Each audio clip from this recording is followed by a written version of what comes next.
ఓం శ్రీ మాత్రే నమః. అందరికీ నమస్కారం. రానున్నది ఎంతో పవిత్రమైన శ్రావణ మాసం. శ్రవణ నక్షత్రం పౌర్ణమి రోజున ఉన్న నెలని మనం శ్రావణ మాసం అంటాము.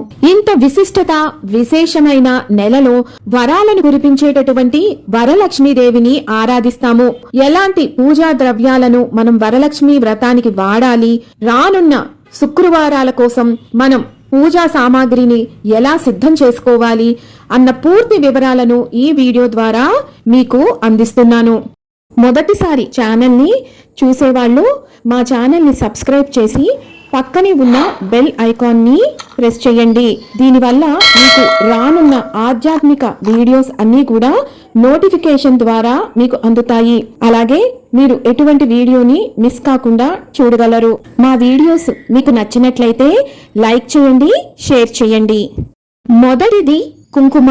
అమ్మవారికి ఇలాంటి ఎర్రటి కుంకుమ అంటే ఎంతో ప్రీతి. అమ్మవారికి మనం కుంకుమ ఫోటోలకి గాని అలాగే విగ్రహాలకి గాని గంధం పెట్టి కుంకుమ పెడుతూ ఉంటాం. అంతేకాదు ఈ కుంకుమతోనే అమ్మవారికి అష్టోత్తరం చదువుతూ, లేదు అంటే అమ్మవారి స్తోత్రాలు, శ్రీ సూక్తం, కనకదార స్తోత్రం ఇలాంటివి చదువుతూ కూడా మనం కుంకుమ పూజ అనేది చేస్తూ ఉంటాము. తరువాతది పసుపు. పసుపు గణపతిని చేయటానికి, తోరాలకు, పీటకు రాయటానికి, గడప పూజ చేసుకోవడానికి వీటన్నిటికీ కూడా పసుపు అనేది ఎంతో ముఖ్యం. అలాగే అమ్మవారిని అర్చించడానికి కూడా పసుపు అనేది అవసరం. గంధం. నేను అమ్మవారికి ప్రత్యేకంగా గంధాన్ని సమర్పించేటప్పుడు, అభిషేకం చేసేటప్పుడు నేను సాన పైన గంధపు చెక్కతోటి సాని ఆ గంధాన్ని అమ్మవారికి సమర్పిస్తాను. గంధం సానేటప్పుడు నేను రోజ్ వాటర్ ని వాడుతూ ఉంటాను, లేదు అంటే పన్నీరు. వీటితోటి గంధాన్ని తీసి అమ్మవారికి సమర్పిస్తే ఆవిడ చల్లని చూపు మన పైన కురిపిస్తుంది. అందుకే గంధం అంటే అంత ప్రాముఖ్యత. మీకు ఒకవేళ గంధపు సాన, గంధపు చెక్క లేకపోతే మీరు మార్కెట్ లో దొరికేటటువంటి గంధపు పొడిని తెచ్చుకోండి. తరువాతది అత్తరు. ఈ అత్తరుని మనం పసుపులో కలుపుకోవచ్చు, అలాగే గంధపు పొడిలో కలుపుకోవచ్చు. అమ్మవారి అభిషేకాలు చేసేటప్పుడు ఆ నీటిలో కొంచెం ఈ అత్తరు కలిపి అమ్మవారికి అభిషేకాన్ని నిర్వహించుకోవచ్చు. వీటన్నిటికీ ఉపయోగపడుతుంది కాబట్టి అత్తరుని కూడా ఒకటి ఉంచుకోండి. మీ దగ్గర ఇది లేకపోతే రోజ్ వాటర్ అయినా మీరు ఉపయోగించుకోవచ్చు. ఇక ఆ తరువాతది పత్తి. పత్తి అనేది మనం యజ్ఞోపవీతం చేసుకోవటానికి, పత్తి వస్త్రాలను చేసుకోవటానికి, అలాగే ఒత్తులను తయారు చేసుకోవటానికి అవసరం ఉంటుంది. మీకు ఒత్తులు చేసుకోవటం వస్తే మీరు ఈ పత్తిని శుభ్రం చేసుకొని ఒత్తులను తయారు చేయండి, లేదు అంటే మార్కెట్ నుంచి మీరు ఒత్తులను తెచ్చుకోండి. నేను పత్తి వస్త్రాలు ఎలా తయారు చేయాలి, యజ్ఞోపవీతం అలాగే ఒత్తులు ఎలా తయారు చేయాలి అన్న వీడియోస్ ని ఆల్రెడీ చేసి మన ఛానల్లో పెట్టానండి. వాటి లింక్స్ కింద ఇస్తాను. మీరు వాటిని చూస్తూ మీరు వాటిని సిద్ధం చేసుకోవచ్చు. ఇక ఆ తరువాతవి పోక చెక్కలు, కొన్ని రూపాయి నాణ్యాలు. ఇవి మనం అమ్మవారికి తాంబూలం ఇవ్వటానికి, ముత్తైదువుకి తాంబూలం ఇవ్వటానికి వీటిని మనం ఉపయోగిస్తాము. ఇక ఆ తర్వాతవి గోమయంతో తయారు చేసినటువంటి సాంబ్రాణి కడ్డీలండివి. వీటిని మనం అమ్మవారికి ధూపాన్ని సమర్పిస్తే చాలా మంచిది. ఒక అగ్గెపెట్టె. ఇక ఆ తరువాతది అమ్మవారికి మంగళ నీరాజనం సమర్పించటానికి కర్పూరం బిళ్ళలు కూడా పెట్టేసుకోండి. ఇక ఆ తరువాతది అమ్మవారికి ఎంతో ప్రీతికరమైన పచ్చ కర్పూరం. ఈ పచ్చ కర్పూరంతో అమ్మవారికి మంగళహారతిని ఇస్తే అమ్మవారు ఎంత సంతోషిస్తుందంటే మాటల్లో చెప్పలేం. ఇక ఆ తరువాతది ఎంతో మంగళకరమైన ద్రవ్యము అక్షంతలు. ఈ అక్షంతలను కూడా మీ పూజా సామాగ్రి పెట్టెలోకి వేసుకొని పూజా సామాగ్రి పెట్టెను ఈ రకంగా మీరు వరలక్ష్మి వ్రతానికి సిద్ధం చేసుకోండి. ఈ జవ్వాదు కుంకుమలో కలుపుకోవటానికి, అలాగే అమ్మవారి అభిషేకం చేసేటప్పుడు కొంచెం ఆ నీటిలో వేయటానికి, మీరు చేసుకునే దీపారాధనలో కొంచెం వేస్తే పరిమళ భరితంగా ఉంటుంది ఆ దీపం. ఒక జవ్వాదు డబ్బాను కూడా మీరు తెచ్చుకోండి. అలాగే ఇక తరువాతది అమ్మవారికి ధూపం వేయటానికి ఒక అగరబత్తి ప్యాకెట్ ని తెచ్చుకోండి. తరువాతది దీపారాధన చేసుకోవటానికి దీపారాధన కుందులు సిద్ధం చేసుకోండి. దీపారాధన చేసుకోవటానికి మీరు ఇత్తడి కుందులు, లేదు అంటే మట్టి ప్రమిదలు, వెండి కుందులను, వీటిల్లో ఎటువంటి కుందులునైనా మీరు మీ వ్రతం చేసుకునేటప్పుడు వాడుకోవచ్చు. ఇక తరువాతది కామాక్షి దీపం. వరలక్ష్మి వ్రతం రోజున మీ నిత్య దీపారాధనతో పాటు కామాక్షి దీపాన్ని కూడా వెలిగిస్తే మీ ఇంటికి, మీ కుటుంబ సభ్యులు అందరికీ కూడా ఎంతో మంచిది. తరువాతది పంచపాత్ర, ఉద్దరిని, అరివేణి. ఇవి 2గా తీసుకోండి. ఒకటి అమ్మవారి ఉపచారాల కోసం, ఒకటి మన కోసం. తరువాతది గంట, అలాగే కొన్ని చిన్న ప్లేట్స్ తీసుకోండి. అవి దీపారాధన కింద పెట్టుకోవటానికి, కామాక్షి దీపం కింద పెట్టుకోవటానికి ఈ ప్లేట్లు అనేవి ఉపయోగపడతాయి. ఇవి స్టీల్ కాకుండా మీరు ఇత్తడి, రాగి, వెండి ప్లేట్స్ ని పెట్టుకోవచ్చు. తరువాతది గోపంచకం. ఈ గోపంచకం అనేది తప్పనిసరిగా ప్రతి ఒక్కరి ఇంటిలో కూడా ఉండాలి. వరలక్ష్మి వ్రతాన్ని ఆచరించే రోజున మీరు ఇంటిని శుద్ధి చేసుకునే నీటిలో కొంచెం ఈ గోపంచకాన్ని వేసి మీరు ఇంటి మొత్తాన్ని శుద్ధి చేసుకుంటే చాలా పవిత్రంగా ఉంటుంది. అమ్మవారు మీ ఇంట్లోకి అలా నడిచి వచ్చేస్తుంది. తామర ఒత్తులు. మీకు తామర ఒత్తులు తయారు చేసుకోవటం వస్తే మీ అంతటి మీరే ఒత్తులను తయారు చేసుకోండి. లేదు అంటే గనక ఈ తామర ఒత్తులు పూజా స్టోర్స్ లో గానీ, అమెజాన్ లో గానీ దొరుకుతున్నాయి. ఒక ప్యాకెట్ ని మీరు తెచ్చి పెట్టుకోండి. వరలక్ష్మి వ్రతం రోజున ఈ తామర ఒత్తులను మనం ఎలా వెలిగిస్తే మనకి విశేషమైన ఫలితం లభిస్తుంది అన్నది వరలక్ష్మి వ్రతం పూజా విధానంలో నేను చూపిస్తానండి.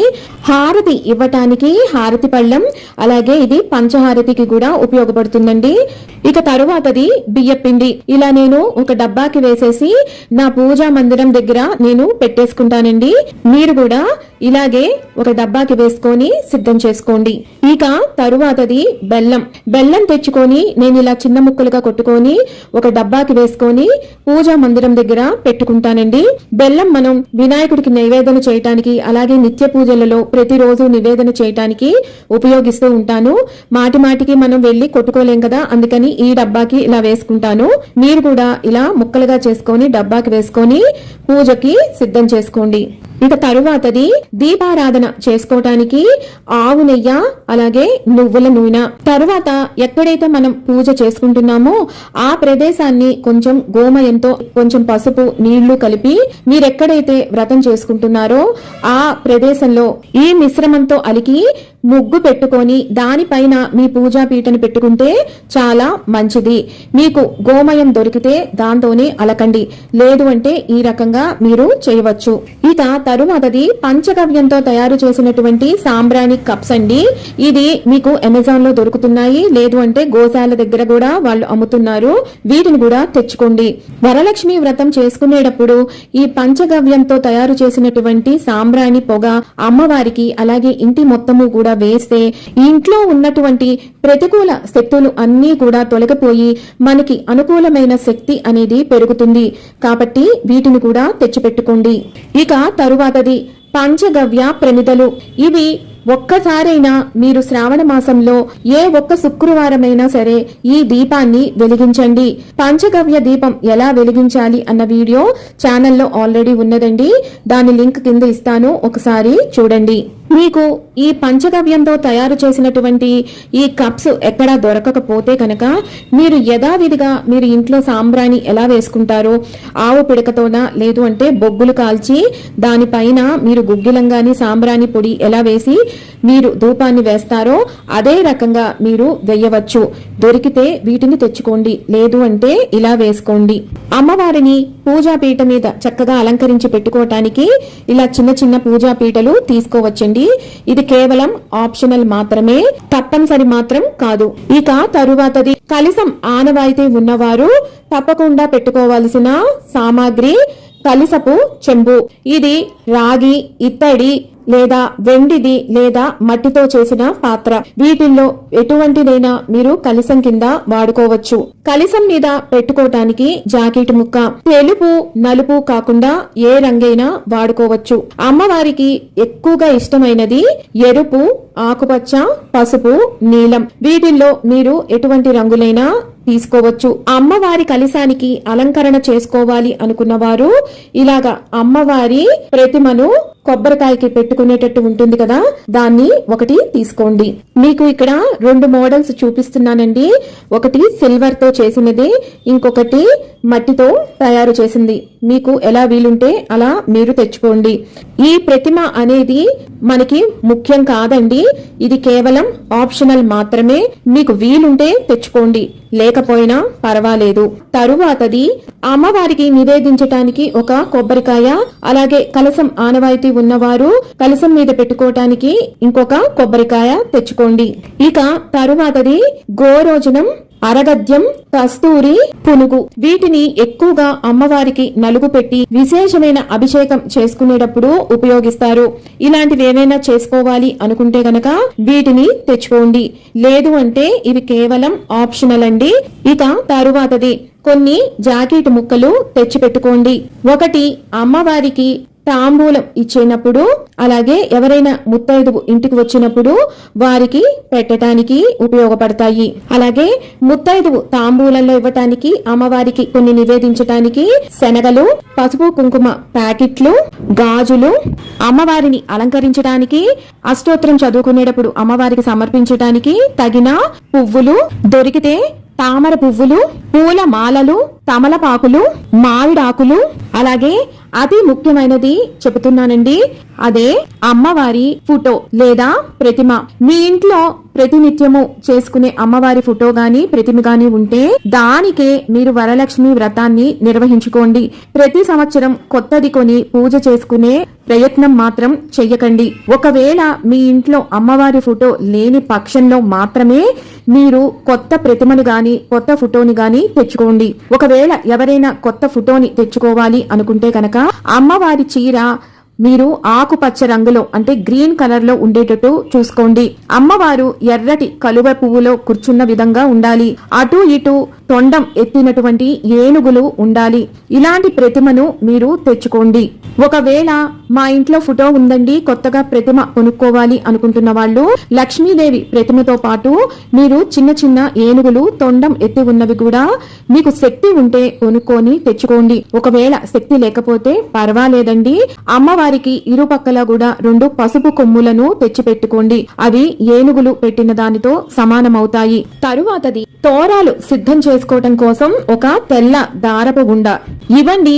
వరలక్ష్మి వ్రతానికి ముఖ్యంగా మనకి కావాల్సినటువంటి పూజా సామాగ్రి విన్నారు కదా. రానున్న శ్రావణ మాసం వరలక్ష్మి వ్రతానికి మనకి ముఖ్యంగా కావలసినటువంటి పూజా సామాగ్రిని ఎలా సిద్ధం చేసుకోవాలి అన్న పూర్తి విషయాలను మరొక వీడియోతో మళ్ళీ మిమ్మల్ని అందరినీ కలుసుకుంటాను. సెలవు మరి. సర్వం ఈశ్వరార్పణమస్తు. స్వస్తి.